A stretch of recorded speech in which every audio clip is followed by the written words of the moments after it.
राकेश जी पूछ रहे थे प्रधानमंत्री ने कहा, योगी जी ने कहा 80-20 शमशान कब्रिस्तान, कपड़ों से पहचान लेता हूं, मुजरा मंगलसूत्र, देश के गद्दारों को गोली मारो डैश को। ये सारी बातें प्रधानमंत्री ने, योगी जी ने और उनके कैबिनेट कोलीग्स ने कही है। और आपको पता है ये सारे लोग ऐसा क्यों कह रहे हैं, केतकी सिंह हो गए या रघुराज जी हो गए, ये बातें ये क्यों कह रहे हैं, नितेश राणे हो गए, ये क्यों कह रहे हैं?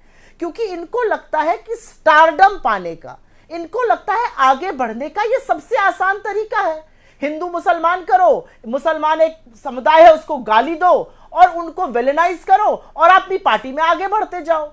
जिनकी कोई पूछ नहीं थी वो कैबिनेट मंत्री बन जाते हैं गाली दे देकर। ऐसे लोगों को देखा है हमने, प्रधानमंत्री को देखा है, प्रधानमंत्री और वो केस भी बंद हो जाते हैं। दिल्ली पुलिस कहती है, कपिल मिश्रा में स्पेसिफिकली नाम लेकर कह रहा हूं, दिल्ली दंगों में और कैसे उकसाया जा रहा था, डीसीपी के सामने धमकी दी जा रही थी। अब दिल्ली पुलिस ने वापस ले लिए सारे मामले की, ऐसा कुछ हुआ ही नहीं जी। नहीं, ना सिर्फ दिल्ली पुलिस ने वापस लिया कपिल मिश्रा के खिलाफ मामला, दिल्ली पुलिस ने अनुराग ठाकुर के बारे में कहा कि अगर हंस के कहा गया तो वो नफरती नहीं था। आप मंच से गोली मारने की, उकसाने की बात कर रहे थे मंत्री रहते हुए, ये गलत नहीं था एक समुदाय विशेष के खिलाफ। किस तरह की बातें यहां पे हो रही हैं। लेकिन मैं एक चीज कहना चाहती हूं और ये चीज कहनी जरूरी है। ये तो सबको पता है कि ये क्यों करा जा रहा है, इसका फायदा किसको होता है, ये सारी अलग बातें हैं। एक मंदिर में ना अगर उस इलाके की पुलिस चाह जाए तो बाहर की हवाई चप्पल चोरी नहीं होगी। और अगर एक पुलिस अधिकारी इस तरह की मनभड़ बातें करता है और उसको संरक्षण स्वयं मुख्यमंत्री दे रहे हैं तो आप ठिकाना लगा लीजिए लोग कानून व्यवस्था का। एक और छोटी सी बात आपको बताती हूं, बेरोजगारी का, महंगाई का, मणिपुर के जलने का, गरीबी का, 100 करोड़ लोग जरूरत का सामान नहीं ले पा रहे, इन सब का समाधान क्या है? टीवी चैनल पर हिंदू मुसलमान करते रहो, लोगों को उलझाए रहो, औरंगजेब को इतिहास के पन्नों से जीवित कर दो। अरे किसको फर्क पड़ रहा है भाई? फर्क पड़ना चाहिए कि हमारे युवाओं के लिए क्या किया जा रहा है। फर्क पड़ना चाहिए कि जो रिपोर्ट आई है 42% एनपीए हो गए किसान क्रेडिट। फर्क पड़ना चाहिए कि 100 करोड़ लोग जरूरत का सामान नहीं ले पा रहे हैं।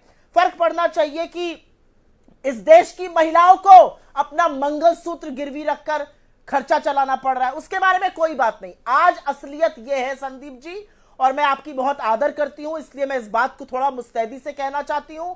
आज असलियत यह है कि जो 60% विपक्ष है उसके पास माइक नहीं है और उसके पास ऑप्शन नहीं है। उसको भी इस कीचड़ में घुसकर अपनी बात कहनी पड़ेगी, नहीं तो उसकी बात सुनने वाला कोई नहीं है। पर सुप्रिया, एक कड़वी हकीकत क्या, विकसित भारत नहीं हकीकत क्या ये भी है कि सालों साल आपने मुस्लिम तुष्टीकरण किया, अब हिंदू तुष्टीकरण का दौर है और आपको भी अब गाहे बगाहे उसी राह पर चलना वो आपकी भी मजबूरी हो जाती है।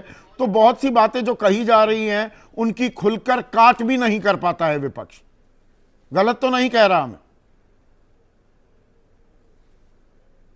नहीं, गलत कह रहे हैं आप, और इसलिए कह रहे हैं क्योंकि किसी ने मुस्लिम तुष्टीकरण नहीं किया, किसी ने भी नहीं किया। बीजेपी ने आपको बताया कि ऐसा हुआ। बीजेपी ने मनमोहन सिंह जी की क्लिप को काटा जिसमें उसमें वो एससी, एसटी, ओबीसी, महिलाओं, माइनॉरिटीज, दलित, पिछड़े, आदिवासियों के साथ कह रहे हैं माइनॉरिटीज, उस क्लिप को माइनॉरिटी काट के चलाया गया। ये किया बीजेपी ने, किसी ने तुष्टीकरण नहीं किया। और मुझे पूरा विश्वास है कि आप मुझसे इस बात पर सहमत होंगे कि क्या इस देश में पहली बार होली और रमजान साथ आ रहा है? क्या इस देश में पहली बार त्योहार मनाए जा रहे हैं? मैं लखनऊ से हूं और बड़े फक्र से कहती हूं, एक ऐसे शहर से हूं जहां ईद भी मनाई, जहां होली भी मनाई, जहां दिवाली भी मनाई, मुसलमानों के गले लगकर मनाई, उनके घर जाकर सिवई खाई, उन्होंने खूब हमारे घर आके गुजिया खाई, खूब रंग लगाए। किसकी आंखों में धूल झोंकी जा रही है? किसको बेवकूफ बना? ये सब क्यों हो रहा है?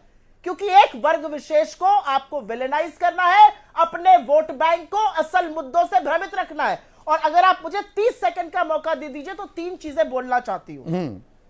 अगर आज संभल की, होली, रमजान की चर्चा नहीं होगी तो चर्चा यह होगी कि बनारस में विकास और उनके पिता सियाराम की, उनको क्यों गोली मारी गई? सोने की दुकान पर बैठे थे, दिन दहाड़े गोली मार दी गई। चर्चा यह होगी कि महाराष्ट्र में लाडकी बहन का बजट क्यों काट दिया गया।